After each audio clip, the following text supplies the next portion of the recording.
My name is Nadia Reeves. I'm 34 years old. And 12 years ago, on a Thursday night in February, my parents handed me a black trash bag containing everything they decided I was allowed to keep, pressed $40 into my hand, and told me to leave. Not to take some time. Not to stay somewhere else for a while. To leave. Permanently.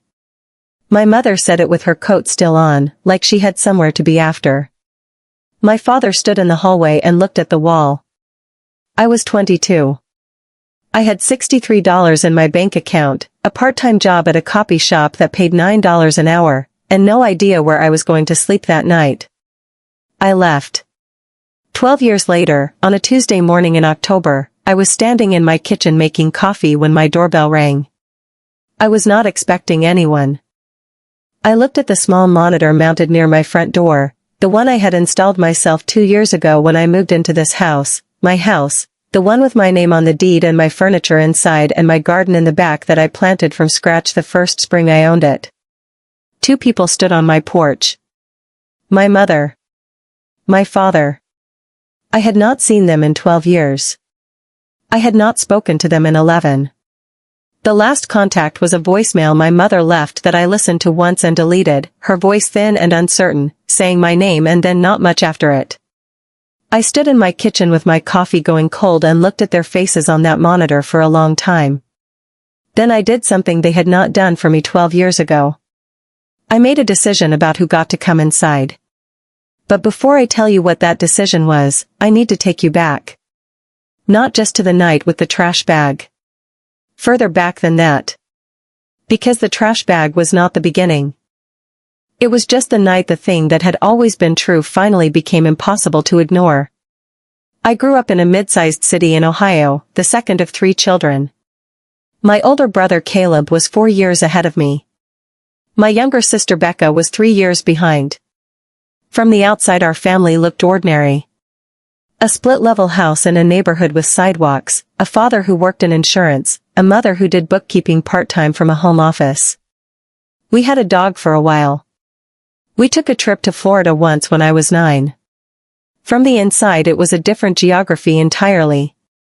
Caleb was my father's project. Sports, grades, the right friends, the right trajectory.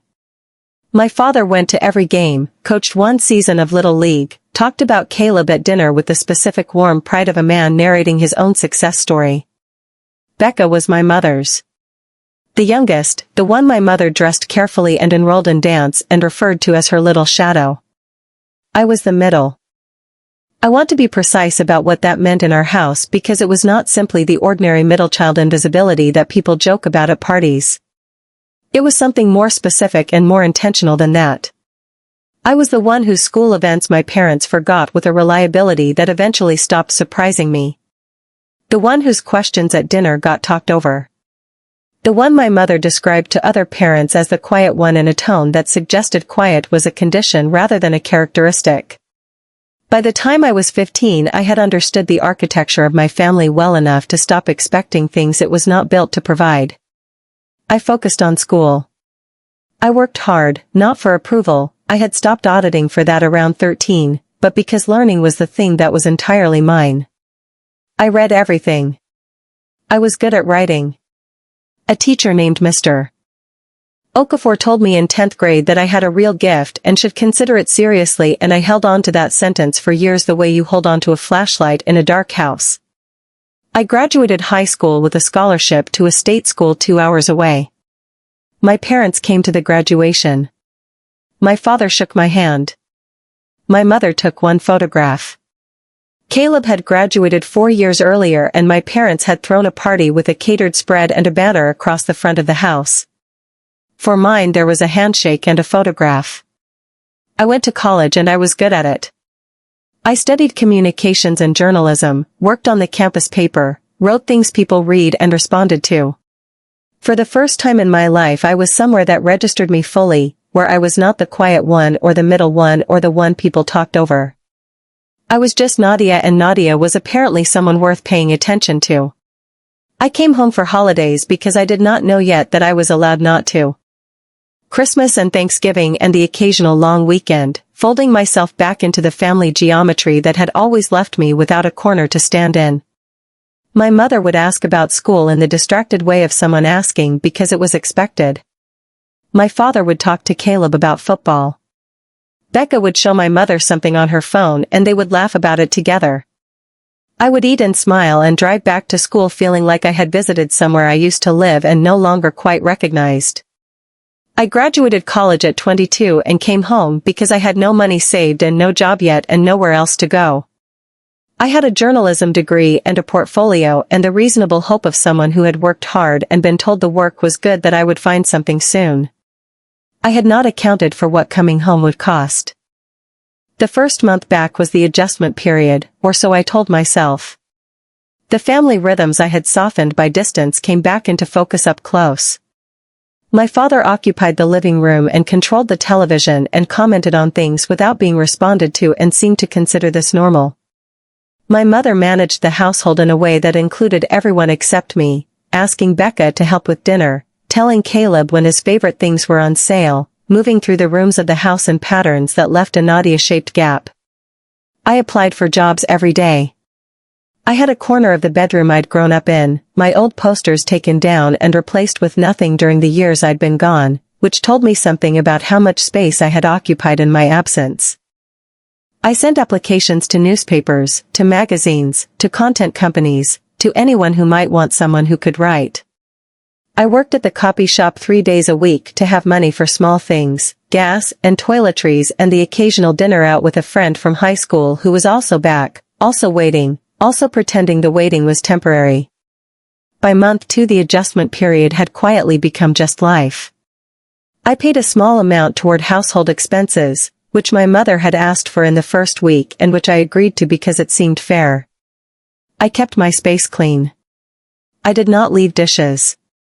I came and went quietly and tried to make myself appropriately small, which was a skill I had been developing since childhood and which living here again was bringing back with depressing efficiency. The tension did not arrive with a single incident. It arrived the way tension always arrives in households that have been managing something unspoken for a long time.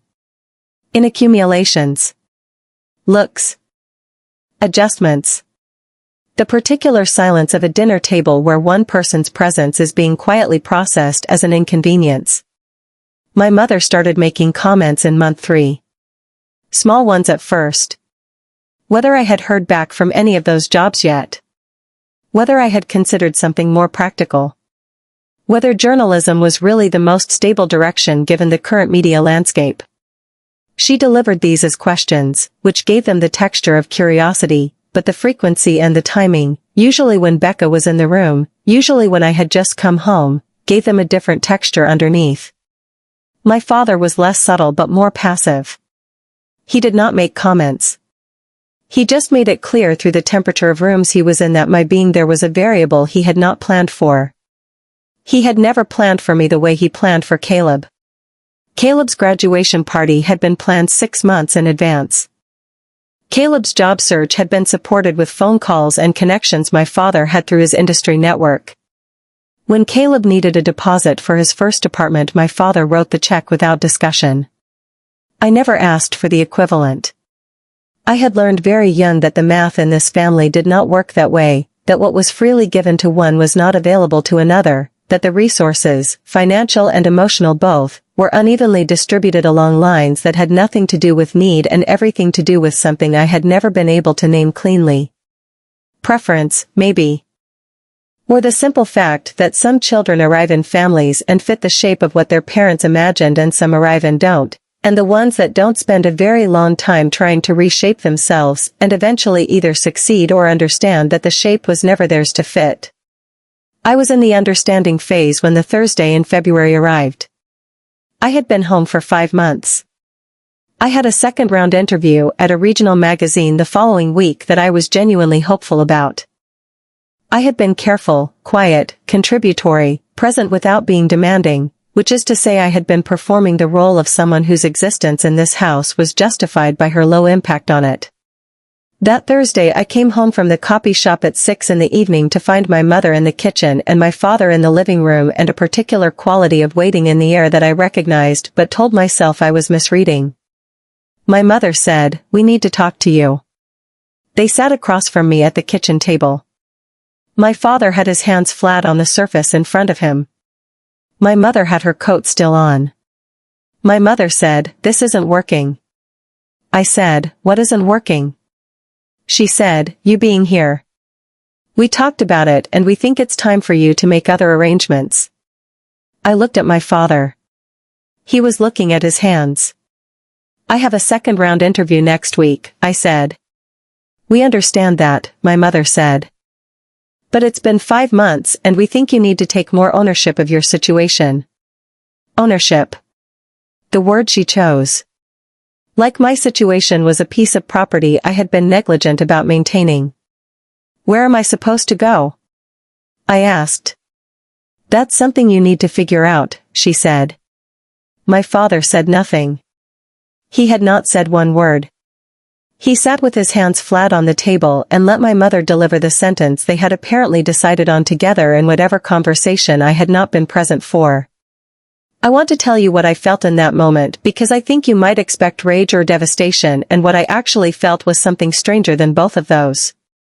I felt a terrible clarity. The kind that comes when something you have been partially knowing for a very long time becomes fully undeniable. They were asking me to leave. Not because I had done something wrong. Not because there was a crisis or a conflict or a reason that made the kind of sense you could argue with. They were asking me to leave because I was the one they asked to leave. Because that was the role I had been assigned in this family from a very early age, and this was simply the most overt expression of it. My mother went to my room and came back with a black trash bag. She had clearly already thought about this, had gone in at some point during the day and made decisions about what was mine to take. She set it at my feet. She pressed $40 into my hand, which I later understood was not generosity but a gesture toward plausible deniability. They had not thrown me out with nothing. They had given me $40 and a trash bag. See? They had helped. I took the bag. I took the money. I walked out the front door. My father stayed in the kitchen. He did not walk me to the door. He did not say anything. He sat with his hands flat on the table and let me leave. It was 23 degrees outside. I sat in my car in the driveway for a few minutes. The heat from the engine was still fading. The bag was in the back seat. I had $63 in my bank account and 40 more in my hand. I had a tank of gas. I had a phone.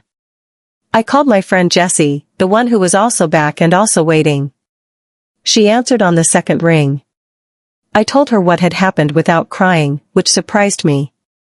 She said, "Come here right now," and I did. I slept on her couch for 6 weeks. Jessie's couch was a pull-out in the living room of the apartment she shared with a roommate named Deb, who worked nights at a hospital and was therefore almost never home, and who Jessie had texted before I even arrived to make sure it was okay. Deb had texted back a single word. Obviously. I had never met Deb, and I thought about that for a long time afterward, the ease of that obviously, the way some people extend kindness to strangers with no calculation at all. I kept the second round interview. I went in my best clothes, which were in the trash bag, thankfully, because my mother had apparently included my blazer among the things she decided I was allowed to keep. I interviewed for an hour and a half with an editor named Patricia who had sharp eyes and asked good questions and made me feel, for the duration of that hour and a half, like my work was being taken seriously. They called me 4 days later. I had the job. It was an editorial assistant position at a regional lifestyle magazine, not exactly the investigative journalism I had imagined in college, but it was real, it was paid, it was mine. The salary was modest by any measure, but it was more than the copy shop, and it was in the direction of something.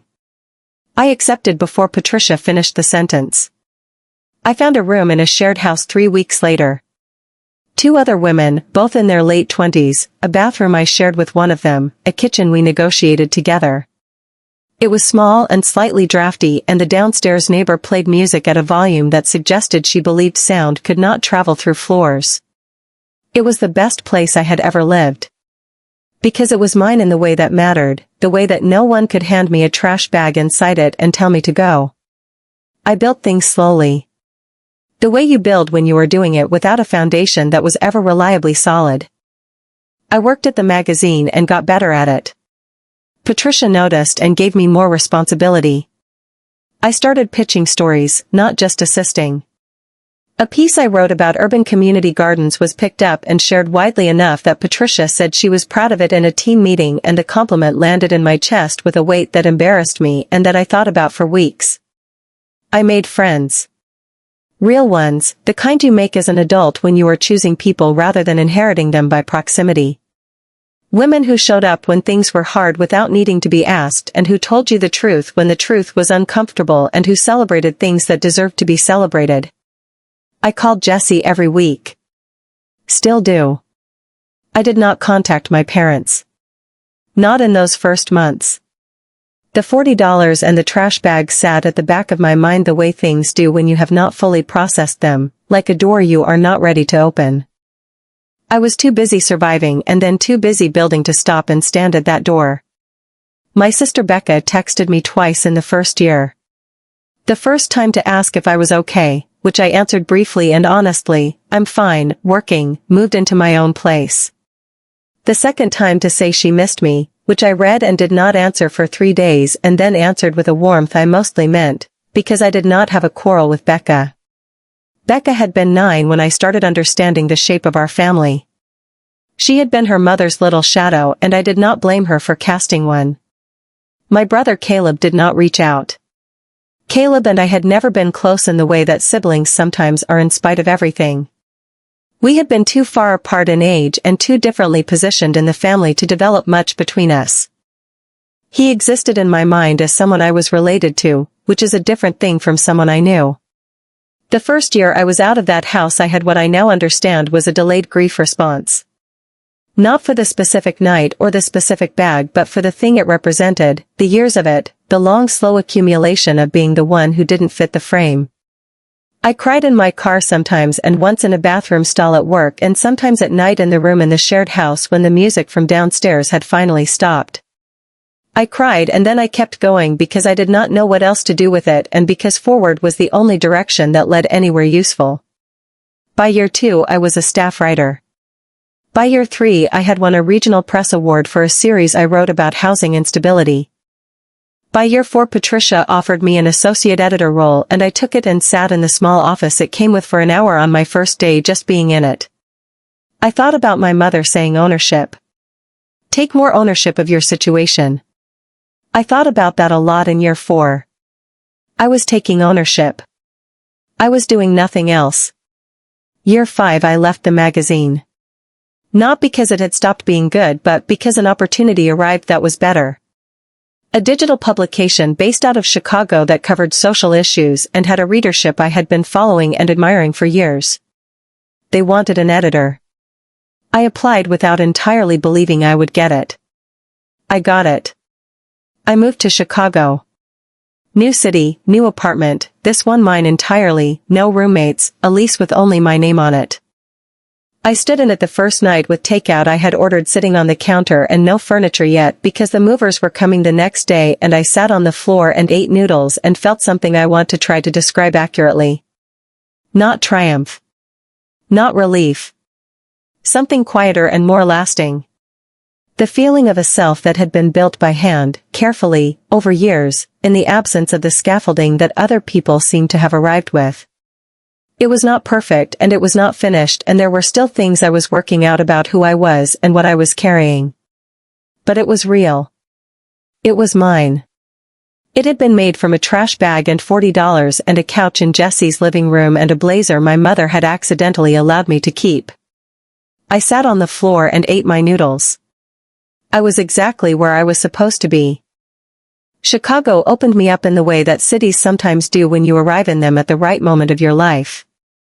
It was larger and faster and more anonymous than anything I had lived in before, and I found, to my surprise, that anonymity suited me. Not because I wanted to disappear but because I had spent so much of my life being defined by a context I hadn't chosen, the middle one, the quiet one, the one they asked to leave, and in Chicago none of that context existed. I was just a person.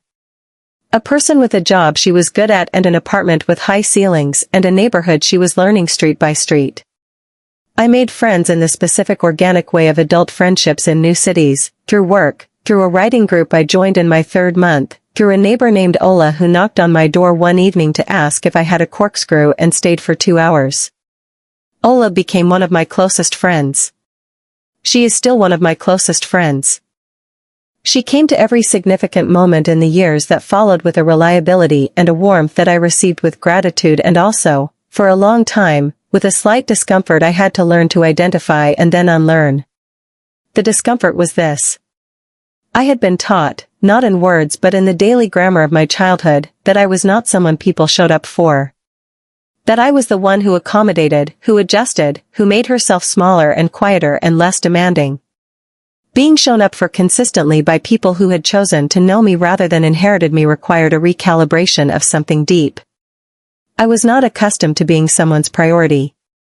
Learning to receive that without immediately looking for the catch was one of the longer projects of my adult life. I started therapy in year 6. A woman named Dr. Chen who had an office near the lake and who listened with a quality of attention that made me understand attention as a skill. We spent the first year mostly on the childhood material, on the family architecture and what it had built in me, on the difference between what had been done and what I had internalized about myself as a result. She said to me once, about 8 months in, you learn to need very little because needing things led to disappointment. But a person who has trained herself out of needing things does not stop needing them. She just stops knowing how to ask. I thought about that for a long time. I am still thinking about it. The years in Chicago were building years. The work got better.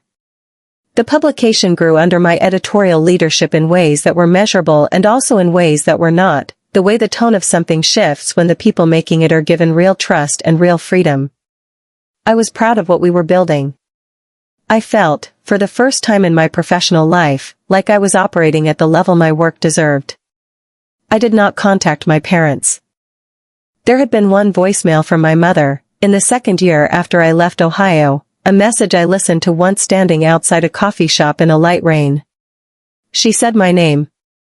She said she hoped I was okay. She said she had been thinking about things.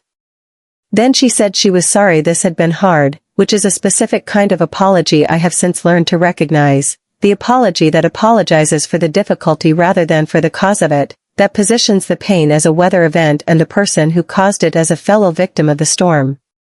I did not call back. I did not send a message.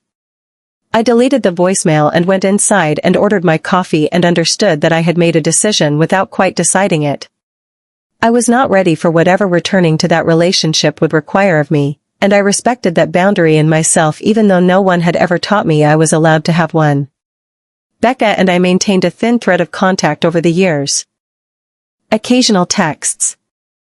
A phone call on my birthday one year that we both handled with a careful lightness that acknowledged everything and addressed nothing. She was living her life in Ohio, had gotten married, had a son. She sent me a photo of him as a newborn, a blurry image of a pink face wrapped in a striped hospital blanket, and I felt genuine warmth looking at it, the specific warmth of an aunt for a child she had not met and might not meet for years. Caleb remained a name in my phone that I did not call and that did not call me. In year 8 I bought a house. Not in Chicago, where the market made it difficult, but in a smaller city 2 hours away where I could work remotely and where I had spent a weekend and immediately felt the specific recognition that a place sometimes produces, the sense of fit. A house built in the 1940s with original wood floors and a kitchen that needed updating and a backyard that was mostly weeds when I moved in and that I turned, in my first spring, into a garden. I planted things from seed. Tomatoes and herbs and a row of sunflowers along the back fence that I watched through the kitchen window on summer mornings with the particular satisfaction of someone tending something that grows. Jessie came to visit that first summer and stood in the backyard with her coffee and said, "Nadia, look what you made. Look what you made." I want you to hold those words because they matter to what comes later. My parents did not know about the house. They did not know about Chicago. They did not know the name of the publication I ran or the award I had won or the garden in my backyard. I had built an entire life with a richness and a fullness they were not part of and had not been part of for 12 years. This was not a punishment I had designed. It was simply what happened when people leave your life. The life continues and they are not in it. I turned 34 in September. Ola organized something small and perfect, dinner at a restaurant I loved with people I loved. And at the end of the night I sat in a booth with a glass of wine and looked at the faces around the table and thought, not for the first time and not for the last, that this was a family. Not the one I was born into. The one I had made. 3 weeks later it was October and I was standing in my kitchen making coffee and my doorbell rang. I looked at them on the monitor for a long time.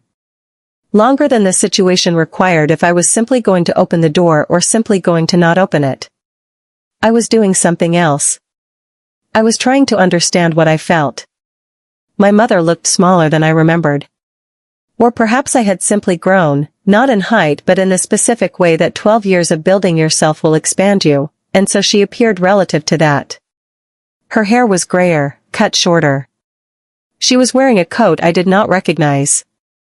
She had her hands clasped in front of her in a posture I remembered from childhood as her composing posture. The way she arranged herself when she was preparing to manage a situation. My father stood slightly behind her and to the left. He was thinner. He had the look of a man who had been unwell and was not quite recovered, a particular kind of gauntness that sits in the face and the shoulders together. He was looking at the door but not directly at the camera and his expression was something I had rarely seen on him in childhood. He looked uncertain. My coffee was getting cold. I thought about what Dr. Chen had said years ago about the door I was not ready to open. I thought about the $40 and the trash bag and the 23 degrees and Jesse's couch and the 4-hour drive to Chicago and the garden in the backyard and Ola saying look what you made. Then I thought about something else. I thought about the version of me who was 22 and standing on the other side of a door waiting for someone to let her in. And what it had done to her over the years to keep waiting. And what it had cost her to stop. I picked up my phone and called Jessie. She answered in 2 rings. I said, my parents are on my porch. Silence. Then she said, what do you need? I said, tell me what you think. She said, I think you already know what you're going to do. I think you're calling me to make sure you're allowed to do it. She knows me very well. I said, okay. She said, call me after. I put the phone down. I looked at the monitor one more time. My mother had not moved. My father was looking at the porch boards. I walked to the front door and I opened it. The October air came in first, cool and carrying the smell of the neighbor's maple tree dropping its leaves. Then their faces, in real dimension rather than monitor gray, older in the way that 12 years makes a person older, changed in ways both visible and not. My mother said, Nadia. I said, hello. A pause. My father said, hi, sweetheart. Sweetheart. The word arrived in a strange way. Not unwelcome exactly but unfamiliar. I could not remember the last time he had called me that. I was not sure he ever had. I stepped aside and said, come in. I want to be precise about why I opened the door because I have been asked this since, by Jessie, by Ola, by Dr. Chen when I told her about it. The answer I have landed on after several months of examining it is this. I did not open the door because I had forgiven them. I had not yet, not fully. I did not open the door because I wanted to. Wanting was complicated and my feelings were not simple. I opened the door because I wanted to know. Not what they wanted, though that was part of it. What I was now, when tested by them. Who I had become in 12 years. Whether the self I had built was solid enough to be in a room with them and remain itself. I needed to know that. They came in. My mother looked around the hallway with an expression she was trying to make neutral that was not entirely neutral, taking in the house, the floors, the light, the specific evidence of a life lived with intention and some degree of taste. I led them to the kitchen. I offered them coffee because I had been raised with a particular hospitality that had survived everything and because it gave me something to do with my hands. My mother said yes. My father said yes. I made 3 cups and set them on the table and sat across from them in my own kitchen in my own house and waited. My mother said, "You look well." I said, "I am well." Another pause. My father wrapped his hands around the mug and looked at it. My mother said, "We should have called first." I know that. We weren't sure you'd answer. I said, "I might not have." She nodded. She looked at her coffee. Then she looked at me. "We wanted to see you," she said. "Okay," I said. "And to say some things. If you're willing to hear them." I sat with that for a moment. The kitchen was quiet. Through the window I could see the back garden, the last of the summer tomatoes still on the vine, the sunflowers from the spring now gone to seed along the fence. I said, "I'm willing to listen." My mother spoke first and for the longest time. I want to try to give you an honest account of what she said because I think honesty matters more here than narrative convenience. She did not deliver a perfect apology. She did not arrive with the exact words I might have scripted if I had been the one writing this scene. What she delivered was a human thing, imperfect and incomplete and genuine in the way that imperfect things sometimes are precisely because of their imperfection. She said they had been thinking about me for years. That the thinking had increased as they got older and as certain things in their own lives had changed. She said my father had been sick, a cardiac event 18 months ago that had required surgery and a long recovery. She said the recovery had changed something in the way he thought about time and about what he had and had not done with it. My father, at the mention of this, nodded once without looking up. She said she knew the night with the trash bag was wrong. She did not use the word wrong immediately. She said it in stages, the way people approach difficult things, circling before landing. She said she had told herself at the time that I needed to be pushed, that I was not going to find my direction while I was comfortable, that it was for my good. She said she had believed that for a long time because believing it was easier than the alternative. Then she said, "The alternative is that we failed you." She said it quietly, looking at her coffee. "We failed you long before that night." That night was the most visible part of it, but it was not the beginning, and I have known that for a long time and I did not know what to do with knowing it. I was quiet.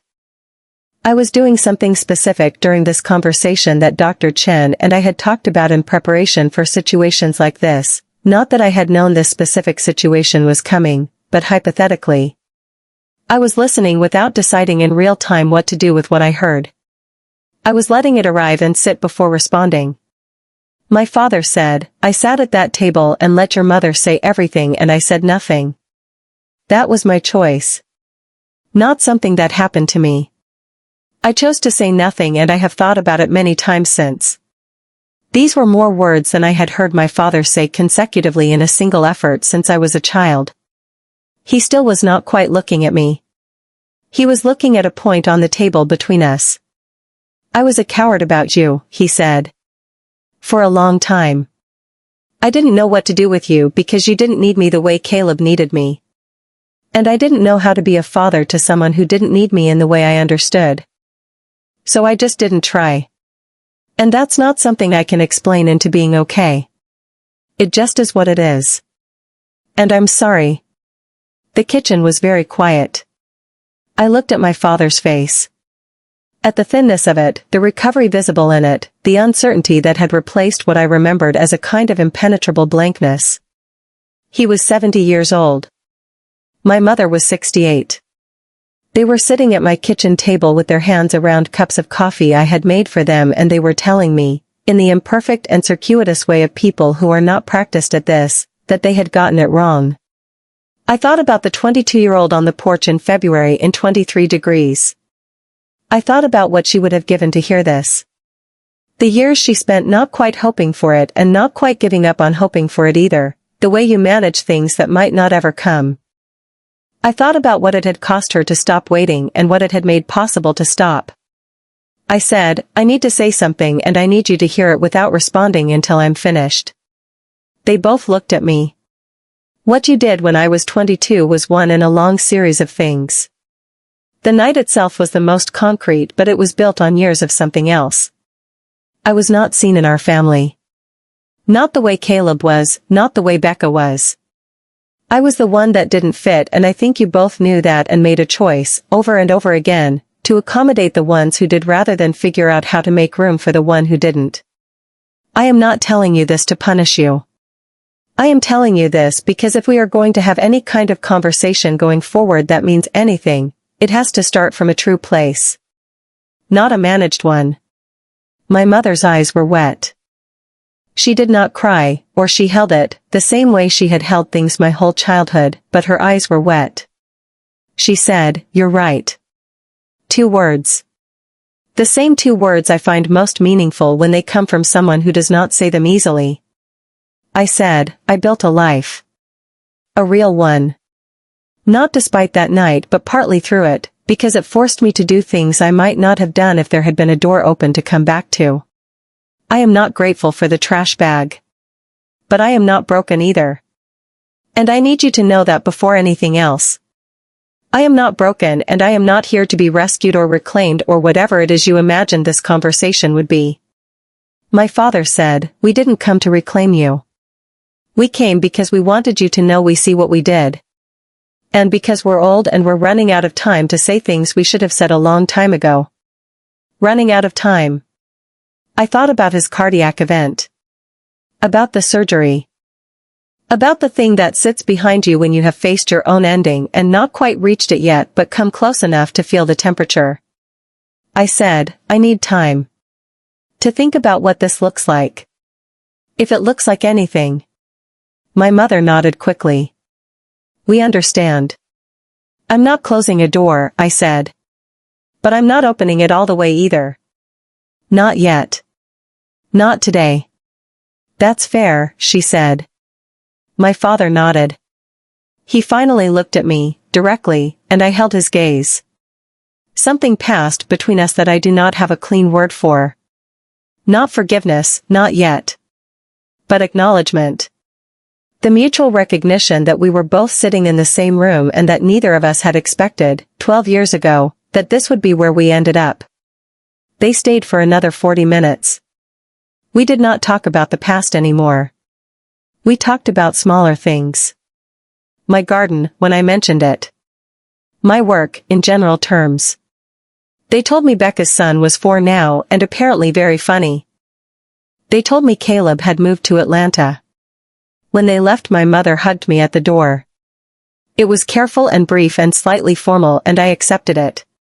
My father put his hand on my shoulder for a moment, not a hug, just a hand, and said, "Thank you for letting us in."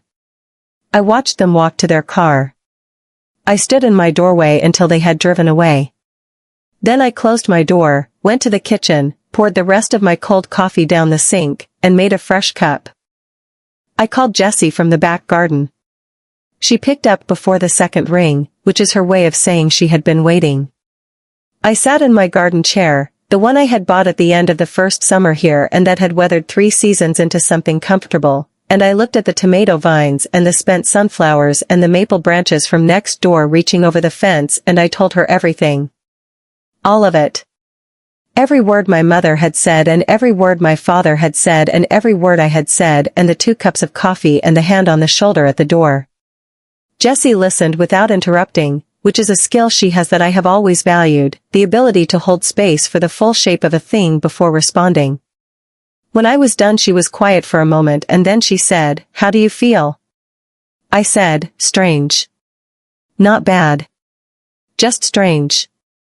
She said, "Strange how?" I thought about it. Like something I had been carrying at a certain angle for 12 years just shifted. Not gone. Just shifted. Is that okay? I think so, I said. I think it might actually be okay. I called Dr. Chen the next morning and made an appointment for that week. I wanted to process it properly, with the specific kind of attention that sitting with a good therapist provides, the ability to say things out loud and have them reflected back in a way that helps you understand what you actually think as opposed to what you feel pressured to think. Dr. Chen listened and asked good questions and did not tell me what to do, which is one of the things I value most about her, the refusal to direct. She asked me what I wanted the relationship to look like, if it was going to be a relationship. I said I did not know yet. She said that was a completely legitimate place to be. The weeks after the visit were a particular kind of internal weather. Not stormy. More like the pressure change that comes before something shifts. I thought about my parents more than I had in years.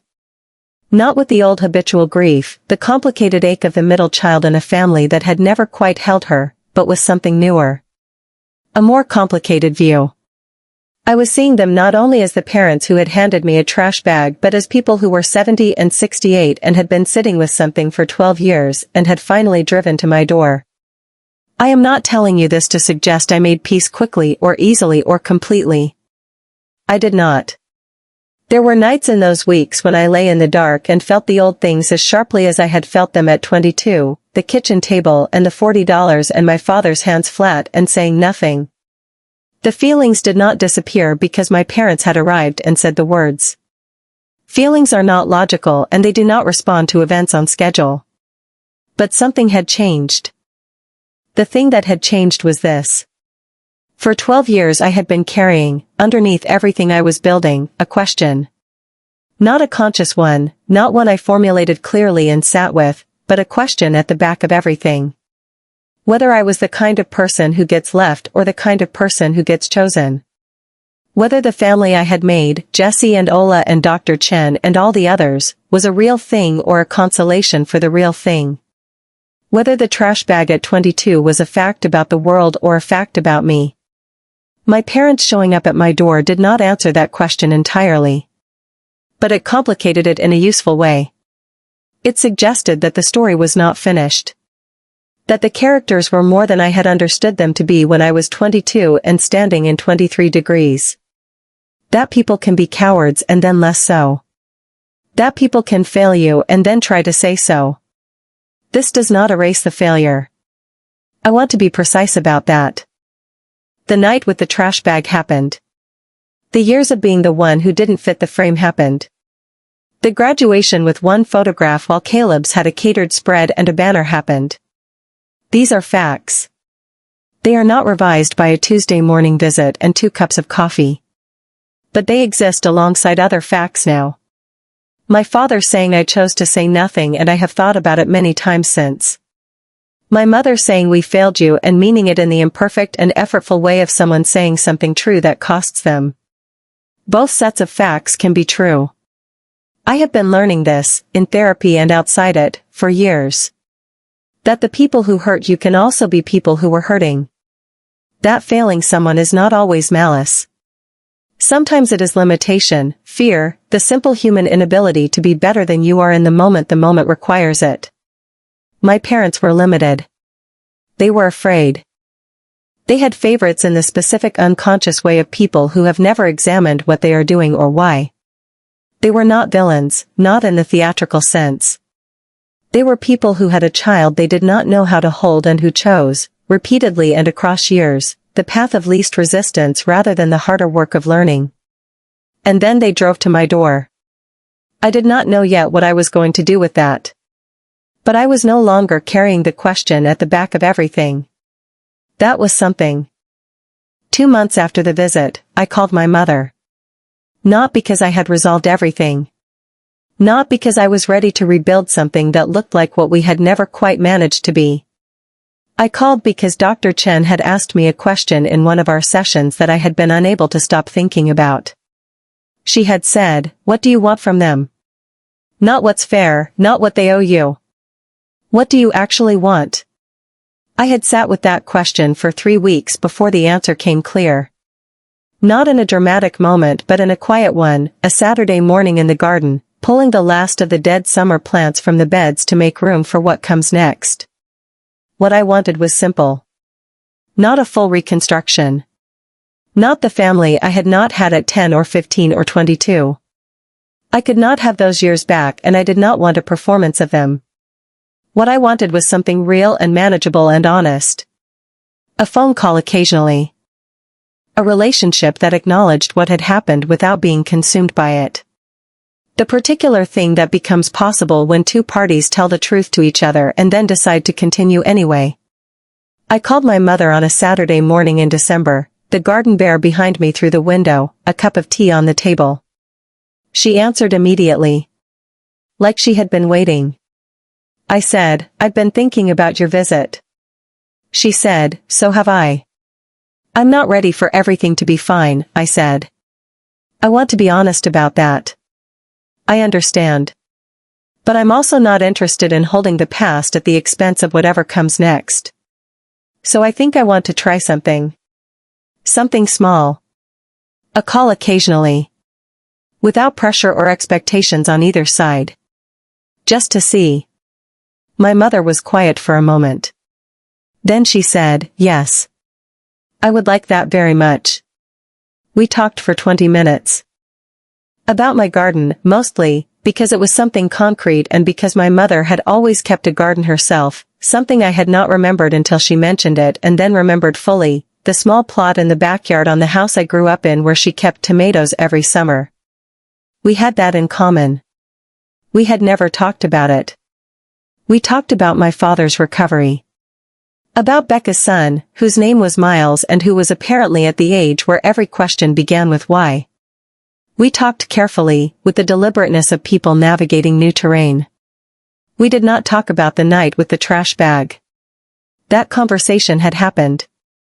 It did not need to happen every time. When I hung up, I sat with the phone in my hand for a moment. It was not the relationship I had wanted at 5 or 12 or 22. It was not the mother I had needed at those ages. Nothing that happened in a December phone call could go back and fill those years. I was not under the illusion that it could. But it was something. A door left open a particular width.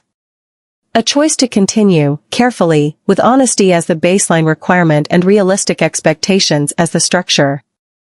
I texted Jessie, called my mom. Talked for 20 minutes. It was okay. She texted back 3 seconds later, "That's everything." My father emailed me a week later.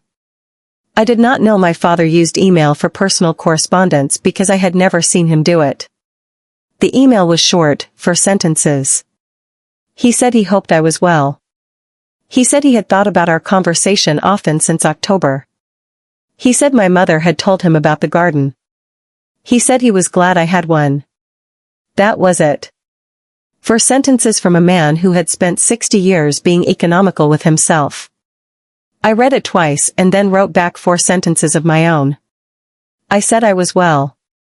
I said the garden had been good this year. I said I hoped his recovery was continuing. I said I was glad he had written. We have been trading 4-sentence emails approximately once a month since then. I am not going to tell you that this is everything it could be because it isn't. I am not going to tell you that my family has been transformed by a visit and a phone call and some emails because transformation is a longer and less linear business than that. What I will tell you is that the thing at the back of everything, the question I had been carrying for 12 years underneath all the building, is quieter now. Not silent. Quieter. I know who I am independently of them. That knowledge was the gift of the 12 years and the trash bag and Jessie's couch and Jessie's corkscrew and the copy shop and Patricia and Chicago and Dr. Chen and the garden. I built that knowledge from scratch, the way I built the garden from weeds, and it belongs to me in a way that no one arriving or leaving can undo. But I also know that I am capable of more than the story I had been telling myself about who they were. They are limited and they failed me, and they are also people who drove to my door and sat at my kitchen table and said we failed you to my face. Both things. All of it. 6 months have passed since October. It is spring now. The garden is coming back. The sunflowers are not in yet, but the tomatoes are started on the kitchen windowsill in small plastic cups, and in another few weeks when the last frost is past I will move them out to the beds and begin again the thing I begin every year, the growing of something from almost nothing. My mother and I talk on the phone once or twice a month. The calls are not long and they are not deep in the way that some relationships go deep, the excavation kind, the we are going to take this all apart and rebuild it from the foundation kind. They are surface calls, mostly. The garden. Her garden. Miles, my nephew, who I have now video called twice and who is indeed at the age of constant why and who asked me during our second call why sunflowers were called sunflowers and whose satisfaction with my answer, that they follow the sun, was complete and immediate in the way that 4-year-olds are satisfied with true things. I am going to Ohio in June. A visit. Planned, scheduled, limited to 3 days, structured in the way that I need things to be structured to feel safe. My father will be there. Becca will bring Miles. It will be the first time I have been in that city in 12 years. I am nervous about it. I want to be honest about that. I am a 34-year-old woman who has built a life of some substance and I am nervous about a 3-day visit to the city where I grew up because the body remembers things that the mind has processed. The mind can do the work and arrive at nuance and complexity and the understanding that people are more than the worst things they have done. The body still knows the 23 degrees and the trash bag. The body still knows the kitchen table and my father's hands flat and silent and my mother's coat still on. I am going anyway. Not because I have to. Not because they asked and I felt obligated, though they did ask and I did consider the obligation carefully.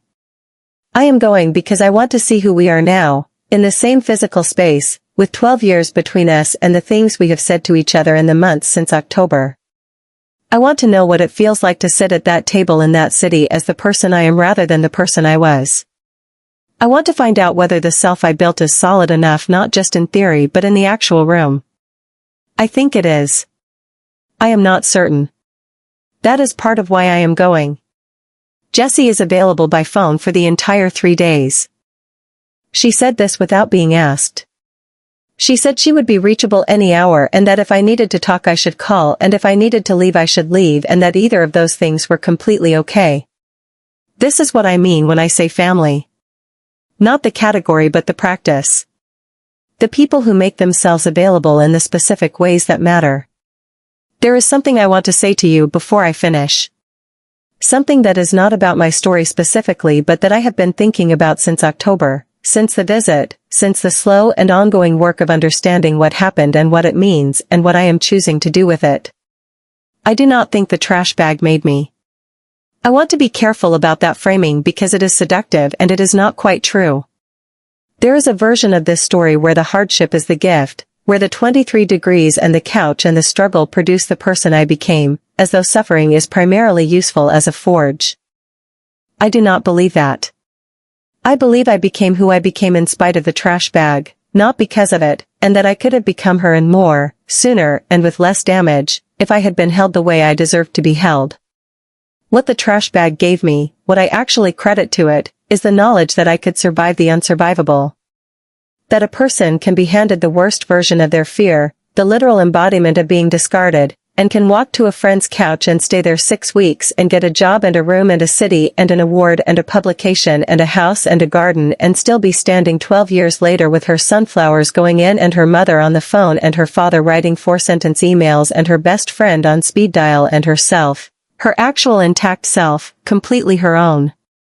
That is not nothing.